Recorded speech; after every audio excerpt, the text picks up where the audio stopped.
Ani Love Recap.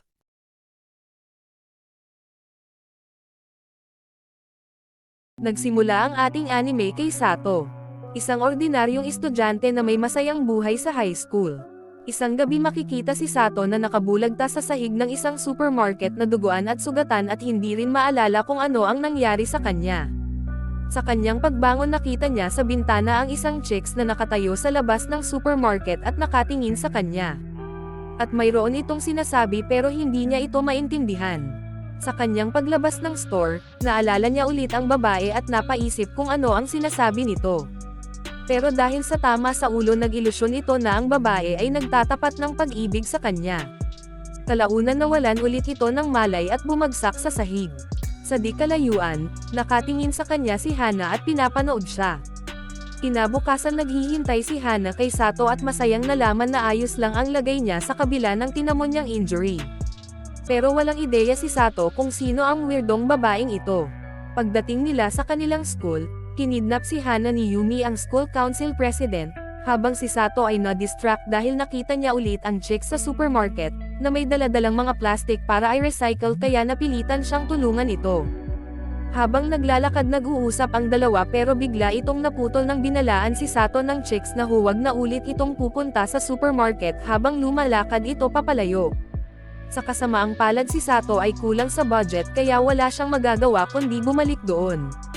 Pagsapit ng gabi, nagulat si Sato nang biglang lumitaw si Hana sa tabi niya at sabay silang pumasok sa loob ng supermarket. Ang dalawa ay nagtungo sa discounted na pagkain na kung tawagin ay bento. Mabilis na tumakbo si Sato patungo sa mga bento, pero bago pa siya makakuha nito ay nagulpi na naman siya at bago mawalan ng malay ang huling naalala ni Sato ay ang isang babae at ang kanyang black nylon stockings. Nakilala bilang Ice Witch sabi ng isa sa kanyang biktima.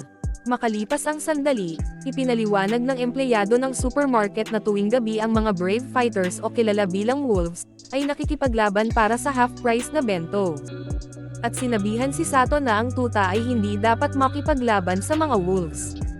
At binalaan ito na huwag nang pupunta doon kung pinahahalagahan niya ang kanyang buhay. Pero dahil maluwag ang turnilyo ni Sato, bumalik ulit ito sa supermarket kinagabihan kasama ulit si Hana. At nang mailapag ng empleyado ng supermarket ang mga bento at bumalik sa kwarto ay biglang nagsimula ang matinding labanan. Si Sato ay nakatayo habang pinapanood ang mga ordinaryong mga tao na parang naging mababangis na hayop para sa half-price na bento. Samantala si Hana ay nag-e-enjoy habang pinapanood ang mga fighter na nagbubugbugan at nag-cheer pa sa kanila. Nagdesisyon si Sato sumali sa kaguluhan at nagawa niyang tumagal sa laban pero nang malapit na siyang tamaan ng isang fighter, biglang lumabas ang Ice Witch at sinagip ang kanyang buhay. Nagpatuloy ang Ice Witch sa pakikipaglaban at dahil sa kanyang skills sa labanan, pinatumba niya lahat ng fighter kahit doble ang laki nito sa kanya. Nakakita ng pagkakataon si Sato at sinubukang kumuha ng bento, pero nakombo siya ng dalawang wolves at sinundan pa ng Ice Witch ng kanyang signature move. Muli si Sato ay nakahiga sa sahig ng supermarket duguan at sugatan. Sinabihan siya ng Ice Witch na tanging ang malalakas lamang ang pwedeng kumain ng bento, at kung gusto niyang makasurvive sa labanan, kailangan niyang makipagkita sa kanya bukas sa kanilang school. Kinabukasan, pinakilala ng Ice Witch ang kanyang sarili bilang Yaresui, at pinwersang isinali si Sato at Hana sa kanilang club na Half-Price Food Lover Club.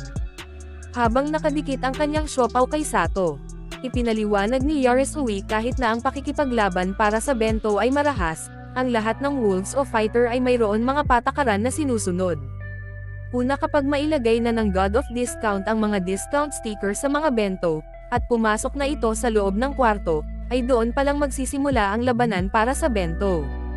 Pangalawa, matatapos ang laban kapag matagumpay na nakuha ng sinumang wolf ang isang bento. At pinaka-importante huwag mawawalan ng respeto at pride ng isang wolf. Dagdag pa nito ang mga supermarket ay kontrolado ng mga malalakas na mga wolves, at siya bilang Ice Witch ay nasa kanyang kontrol ang ilang mga supermarket bilang kanyang teritoryo. Nang gabing iyon, si Sato at Hana ay pumunta sa isang supermarket na nirekomenda ni Yaresui, pero naubos agad ang mga bento bago pa man nila ito malapitan. Kaya nagdesisyon ang dalawa na lumipat ng ibang supermarket.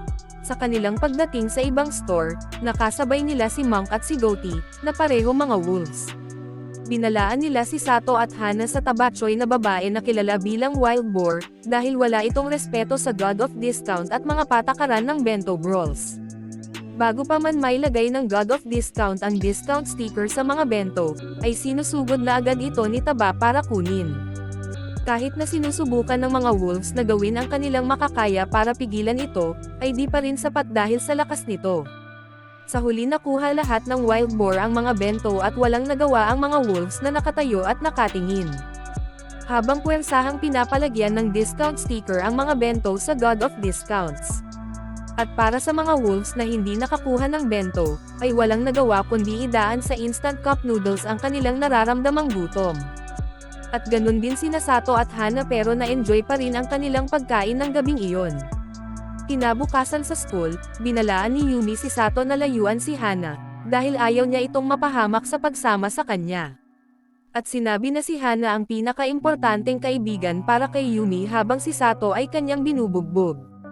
Pagdating ng uwian sa kanilang school, magkasabay ulit si Hana at Sato sa paglalakad pero habang sila ay nag-uusap, biglang dumating si Yumi at kinidnap ulit si Hana papalayo kay Sato. Kalaunan ng gabing iyon, dahil hindi kasama ni Sato si Hana napilitan siyang mag-isang pumunta sa bento brawls sa isang supermarket. Pero sa kanyang pagdating nakita niya ulit si Monkey Goatee at isang babae na may malaking siopaw. At binalaan siya sa pagdating ng professional rugby team na kilala bilang Storm, at isa pa ang Wild Boar.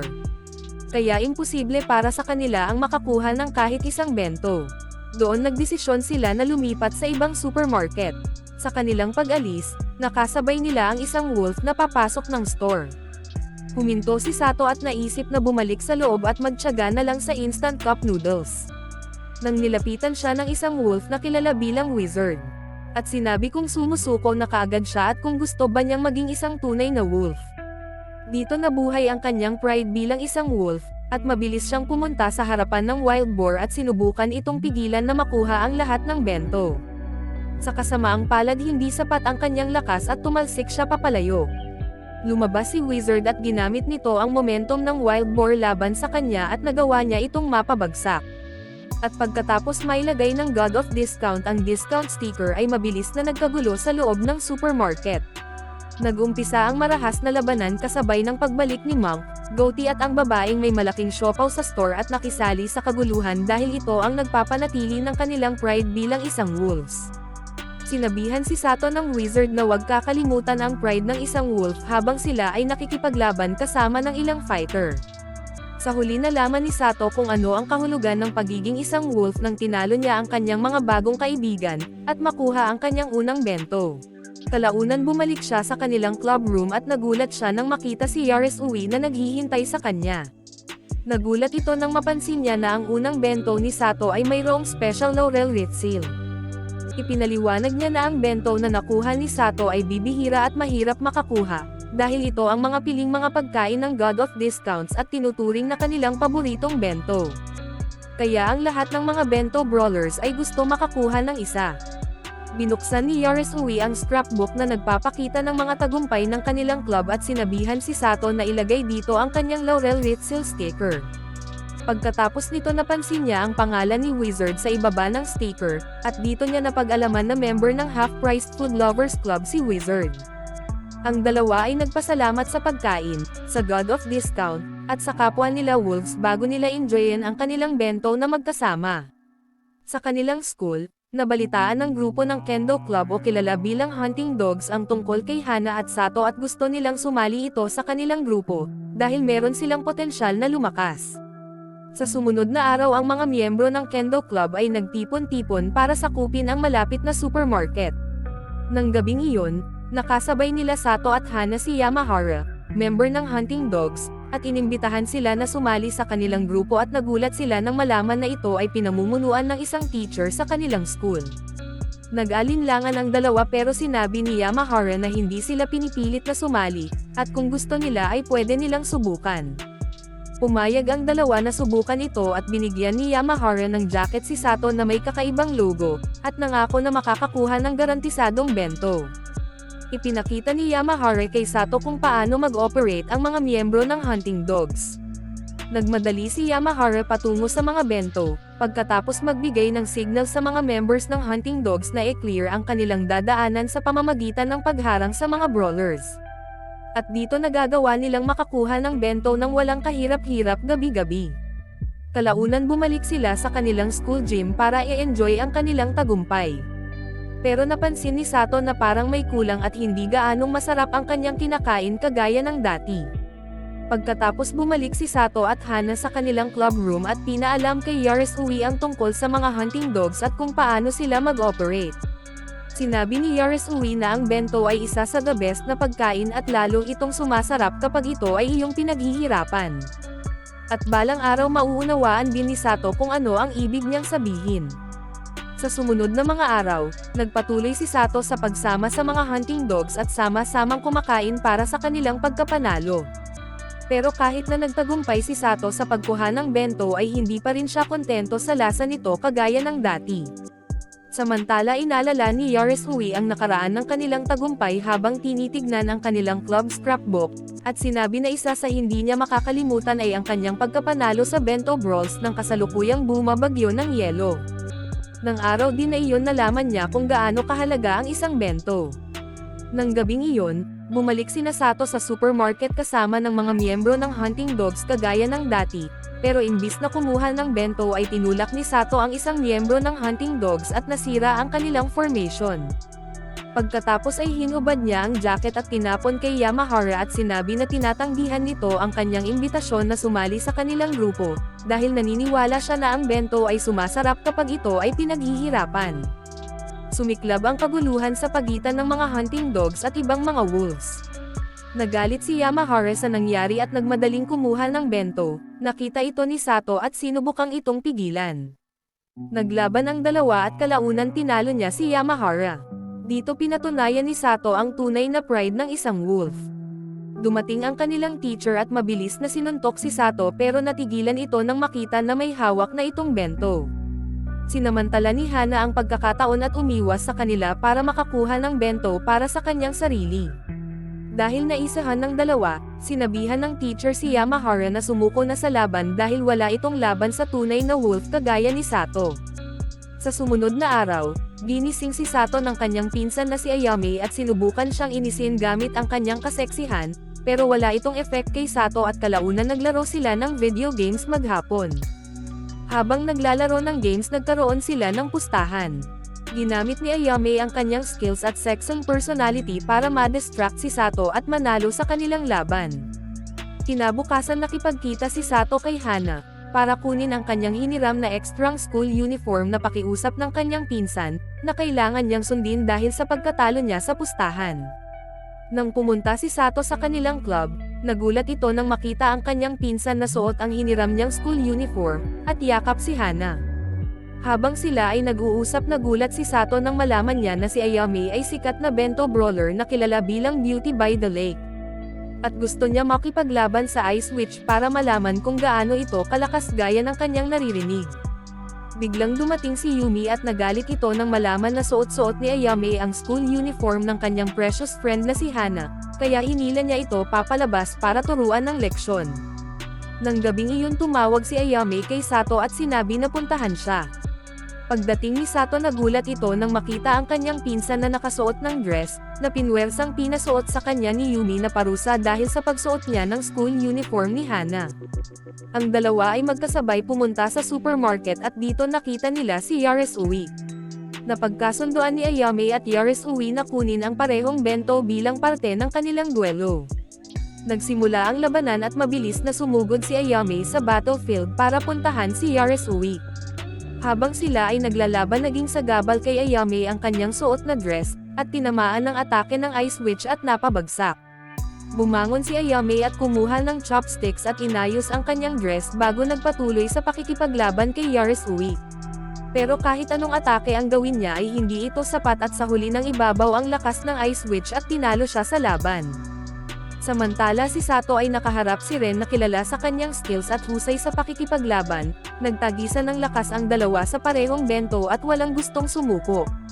Pero nang ibabaw ang lakas ni Sato kontra kay Ren at nakamit ang kanyang pagkapanalo ng gabing iyon. Kalaunan isang misteryosong lalaki ang nagmomonitor ng mga supermarket at pinag-uusapan ang plano nilang pabagsakin ang mga nangungunang wolf, at kunin ang kanilang teritoryo para siya ang maging hari sa lahat ng supermarket. Sa ibang lugar, si Sato ay pumunta sa school dorm ng kanyang pinsan, dala-dala ang isang flyer pero hinuli siya ng security guard dahil siya ay pinagdududahan. Kaya sinubukan niyang tumakas papalayo pero sa kanyang pagtakbo, nahulog niya ang hawak niyang flyer ng supermarket. Napulot ito ni Ren na nagmo-monitor sa kanila at pinaalam niya sa kanyang boss kung ano ang nakasulat dito. Nakita naman ni Ayame ang paghabol ng mga security guard kay Sato kaya pinuntahan niya ito at tinulungang magtago. Dahil walang pagpipilian, nagawa ni Sato na magsuot ng girl's uniform at ng kakaibang hat para mag-disguise at hindi siya makilala. Tumulong si Ayame na ma-distract ang security guard gamit ang kanyang ganda, habang si Sato ay tumakbo papalayo at dahil wala ng panahon para magpalit ng damit, dumating si Sato sa supermarket suot ang weird na outfit. Hindi makapag-react si Yarisui pero si Hana ay na-excite nang makita siya, at si Ren naman ay nahiya dahil itinuturing pa naman niyang katunggali si Sato. Maya-maya dumating si Ayame at binalaan ang ice witch na sila ay nasa teritoryo ng Monarch, pero ipinaliwanag ni Yarisui na kaya lang siya nandoon ay dahil sa special bento na nakita ni Sato sa flyer at gusto niya itong makuha. Pagkatapos mailagay ng God of Discount ang discount sticker ay nagsimula na ang laban. Si Sato ay sinubukang kumuha ng kanyang bento kagaya ng dati, pero nang makaharap niya si Ayame ay nagawa nitong maagaw ang bento bago pa man niya ito mahawakan. Nagawa ring makakuha ng sariling bento si Yarisui gaya ng inaasahan sa Ice Witch, pero si Sato ay biglang pinalibutan ng isang grupo ng brawlers kasabay ng paglabas ng Monarch. At sinimulang bugbugin si Sato ng walang alinlangan. Walang nagawa sina Yarisui at Ayame dahil hindi sila pwedeng makialam dahil nakakuha na sila ng sarili nilang bento. At bago umatake ang Monarch ng kanyang finishing blow, ay nagdeklara ito na ang dugo ni Sato ang simula ng all-out war sa pagitan ng east at west side ng supermarkets. Nagising si Sato sa pangangalaga ni Matsuba, ang store god of discounts. Maya-maya dumating si Yarisui at Ayame para tignan ang tinamong pinsala ni Sato at nagdala rin sila ng ekstrang damit para pangpalit. Si Ayame na isang wolf sa Eastside Supermarket, ay pinaalam sa kanila ang plano ng Monarch na pag-atake at pagsakop ng bawat teritoryo sa West Supermarket. At kaya niya ginagawa ito ay dahil sa matinding galit na naranasan mula sa nakaraan. Nag-aalala si Matsuba na siya ang dahilan ng lahat ng ito. Pinakita ang nakaraan habang si Wizard ay nagpapaalam kay Matsuba dahil mag-aaral siya abroad at tinawag niya si Matsuba bilang Monarch Butterfly.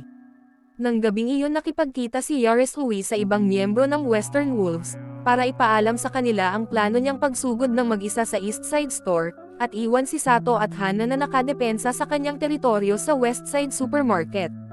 Sa ibang lugar si Ayame ay nag-research tungkol sa Monarch at napag-alaman sa dating Wolf, na ang Monarch ay ang successor ng Monarch Butterfly na dating tawag kay Matsuba.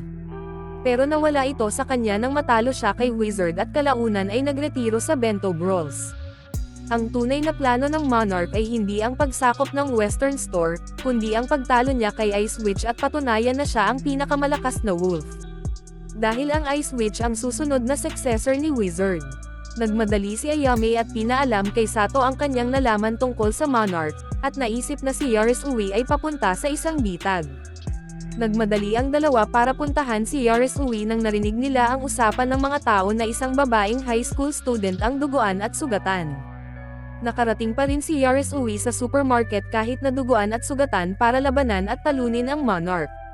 Nakonsensya si Ren at sinubukang pigilan ang Monarch sa kanyang kabaliwan pero agad lang siyang pinabagsak. Pagkatapos ay inutusan ng Monarch si Matsuba na ilagay ang mga discount sticker sa mga bento, at habang ginagawa ito, naalala ni Matsuba ang nakaraan ng si Wizard, si Monarch at siya ay magkakaibigan sa high school. Si Sato at Ayame ay dumating bilang backup kay Yarisui, at pagtapos mailagay ang mga discount sticker ay biglang sumiklab ang matinding labanan. Kahit malubha ang tinamong pinsala ng Ice Witch ay nagagawa pa rin itong lumaban. Ang tatlo ay nakipaglaban sa Monarch at dahil sa pinagsamang lakas nila ay nagawa nilang itong mapinsala, at sa huling atake ni Sato ay nagawa nila itong talunin. At doon nagtapos ang mga plano ng Monarch. Pagkaraan si Yaresui ay kumuha ng regular na bento habang si Sato at Ayame ay naglaban para sa special laurel wreath bento. At sa huli ay nagawang manalo ni Sato. Kalaunan sama-sama silang kumain habang masayang pinagdiriwang ang kanilang pagkapanalo. Sa sumunod na mga araw, binigyan ng libreng tiket sa water park si Ayame ni Matsuba, nang bumisita ito sa kanyang store at niyaya niya ang grupo ni Yaresui. Agad naman pumayag si Sato habang nag-i-imagine kung anong swimsuit ang susuotin ni Yaresui. Sa kanilang pagdating sa water park ay doon nakasabay nila si Ren at kalaunan masaya silang nag-enjoy sa pool. Maya-maya nalaman nila na mayroon ibebentang bento sa nasabing lugar, kasabay ng pagdating ni Monk, Goatee at ang babaeng malaki ang siopaw para makigulo. Lumipas ang oras at dumating ang God of Discount na nakasuot ng penguin costume, at pagtapos mailagay ang discount sticker sa mga bento ay pinaanog ito sa pool para sa twist ng bento brawls. At sa pagsara ng pinto nagsimula ang masayang labanan. Hindi naging madali ang makipaglaban sa tubig pero sa huli nagawa ni Yaresui, Sato at Ayame na makakuha ng kanilang bento. At kalaunan sabay-sabay silang nagsalo at in-enjoy ang kanilang kinakain. Samantala sa ibang supermarket makikita ang isang babaeng wolf na tinalo ng dalawang misteryosong fighter. Makalipas ang ilang araw habang si Sato ay papauwi napansin niya ang kumpol ng mga tao sa Eastside Supermarket at pinuntahan ito para tignan. Dito nakita ang monarch na walang malay at duguan. Sa parehong araw pinaalam ni Ren kay Ayame ang dalawang mapanganib na wolves na may title na Othros na pinangalan sa two-headed dog, galing sa Greek mythology. Sa sumunod na gabi nagpunta si Sato sa Eastside Supermarket at habang nag-aantay na magsimula ang bento brawls, lumabas ang kambal mula sa school ni Ayame at binati si Sato kasabay ng pagsara ng pinto ng God of Discount. Maya-maya dumating si Ayame sa parehong supermarket at nakita niya ang mga kapwa niya wolves na bugbog at sugatan kasama si Sato. Nang magising si Sato kasama niya si Ayame ganon din si Ren, binalaan sila ni Ren tungkol kay Othros at ang susunod niyang target ay si Yaresui. Kahit binalaan na sila tungkol kay Othros, si Sato at Yaresui ay pumunta sa Westside Supermarket at doon nakita nila si Ayame. Nandoon din ang trio at kalaunan dumating din ang kambal na parehong miyembro ng Eastern Wolves. Pagsara ng pinto ng God of Discounts nagumpisang sumiklab ang labanan para sa bento. Naging matindi ang kanilang labanan pero isa-isa silang pinabagsak ng magkapatid. Dito nalaman nila na ang kambal ay ang sikat na duo na may title na Othros. Di nagtagal, tinalo silang lahat gamit ang kanilang signature fighting style gamit ang shopping basket. Nagawang tumagal at makipagsabayan sa laban ni Yaresui, pero ginamit ng kambal ang kanilang special attack, at nagawang matalo ang Ice Witch na nakahigang duguan at sugatan sa sahig. Bago umalis, sinabi ng kambal kay Yaresui na gusto nila uli siyang makaharap, at maghihintay sila kapag ayos na ang kanyang lagay para lumaban. At nang dumating ang kambal sa kanilang bahay, masaya ang dalawa sa kanilang pagkapanalo sa Ice Witch na isa sa pinakamalakas na wolf. At inalala ng una nilang masaksihan ang bento brawls at pagdesisyonan na maging wolves. Sa sumunod na araw, nalaman ni Sato sa babaeng malaki ang siopaw na hindi pumasok si Yaresui sa school at ito ay may sakit. Kaya napagdesisyonan ni Sato na pumunta sa kanilang bahay. Habang nasa bahay ni Yaresui nagkaroon ng pantasya si Sato dahil sila lang dalawa ang nandoon. Pero bigla itong naputol nang ipinaalam ni Yaresui na mayroong special bento na ibebenta sa nalalapit na Midsummer Festival, at desperado si Yaresui na gusto niya itong makuha. Makalipas ang ilang araw, pinaalam ni Ayame kay Ren at Sato ang nalaman niya tungkol sa kambal na sila ay dating wolves mula sa bayan ng Yumihiro, at sila ay napilitang umalis doon sa hindi malaman na dahilan. Kaya nagdesisyon si Ren na pumunta sa bayan ng Yumihiro para mag-imbestiga, at umaasa na makakuha ng dagdag impormasyon sa kambal. Samantala sinabi ni Sato kay Ayame na iparating ang mensahe ng Ice Witch kay Othros ang muli nilang pagtutuos bukas sa Midsummer Festival. Pero nang bumalik si Sato sa bahay ni Yaresui ng gabing iyon, nalaman niya na lumala ang lagnat nito nang makatulog siya sa tapat ng aircon habang ito ay nakabukas. Pero sa kabila nito desidido pa rin si Yaresui ituloy ang laban kay Othros. Samantala nalaman ni Ren sa isang dating wolf ang tungkol sa kambal na ito'y napaalis sa bayan ng Yumihiro ng isang wolf na kilala bilang Club of Heracles. At nalaman din na pupunta si Heracles sa gaganaping Midsummer Festival at plano muling paalisan ang kambal kagaya ng ginawa niya 3 taon na ang nakakaraan. Nang gabing iyon, napaginipan ng isa sa kambal si Heracles at sila ay masayang pinagtatawanan. Nang sumapit ang gabi ng Midsummer Festival, pinatay ni Sato ang alarm ni Yaresui, habang siya ay natutulog at nag-iwan ng mensahe na nakasulat sa papel na mananalo siya, at magdadala siya ng special ilbento para sa kanya kaya intayin niya ang kanyang pagbabalik. Nang si Sato ay papunta sa supermarket, nakita niya si Heracles at meron itong sinabi na nagdulot sa kanya ng pagkalito. Kaya tumakbo siya papalayo kasabay ng pagdating ng iba pang wolves na nilapitan din ni Heracles at kinausap. Maya-maya dumating ang kambal sa supermarket habang sinasabi kung gaano kasarap ang amoy ng inihaw na eel. Pero bigla silang natigilan nang makita nila si Heracles na nakatayo sa di kalayuan at papalapit sa kanila. Habang si Sato ay patuloy sa pagtakbo habang iniisip ang sinabi sa kanya ni Heracles. Pinakita ang nakalipas na 3 taon, nang pagod na ang mga wolves dahil lagi silang natatalo ng kambal, at dahil masyado itong malakas para sa kanila, kaya nag-organize si Heracles kasama ng iba pang mga wolves na huwag lalabanan ang magkapatid, at pabayaan lang silang kumuha kung anong klaseng bento ang gusto nila. Dahil iniiwasan ng mga wolves, nadurog ang puso ng magkapatid, at dahil wala nang gusto makipaglaban sa kanila ay napilitan silang lumayo. Umaasa ang magkapatid na hindi na ito tulad ng nakaraan. Pero nagulat sila nang sinabi ni Heracles na nag-organize uli siya kagaya ng dati, sa pamamagitan ng pagkonbinsi sa mga wolves na huwag makipaglaban sa kanila, at pabayaan lang sila na kumuha ng gusto nilang bento. Habang malungkot na papalabas ang kambal sa supermarket, natuwa sila nang makita si Sato dahil siya ang huli nilang pag-asa, pero hindi sila nito pinansin. Nagpatuloy sa paglakad ang magkapatid papalabas ng supermarket, pero tumigil sila nang marinig nila na ang ilbento ay may special laurel wreath seal sticker. Nadesisyon silang bumalik at kumuha ng bento.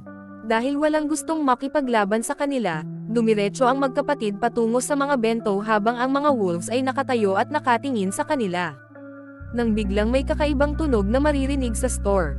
Ang tiyan ni Sato ay nagsimulang tumunog ng malakas at kaya pala siya tumatakbo ay para mas mabilis siyang magutom. Dahil dito nagkaroon ng chain reaction sa mga wolves at nagsimula rin tumunog ang kanilang tiyan dahil din sa gutom. Dahil dito biglang nag-umpisa ang kaguluhan at sumiklab ang matinding labanan. Nagalit si Heracles at nakisali sa labanan at sinubukang pagbayarin si Sato dahil sa pagsira ng kanyang plano. Nakipaglaban si Sato kasama si Ren at Ayame at nagawa nilang matalo si Heracles at mapabagsak.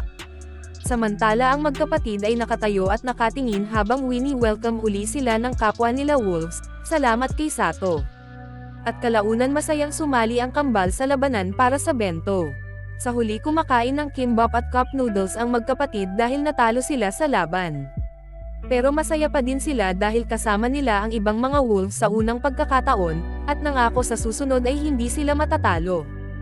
Samantala bumalik si Sato sa bahay ni Yaresui na may dala-dalang special laurel wreath bento, kagaya ng kanyang pangako. At ang dalawa ay masayang nagsalo sa bento na magkasama. Dito nagtatapos ang ating anime. Maraming salamat sa panonood at abangan ang ating susunod na video.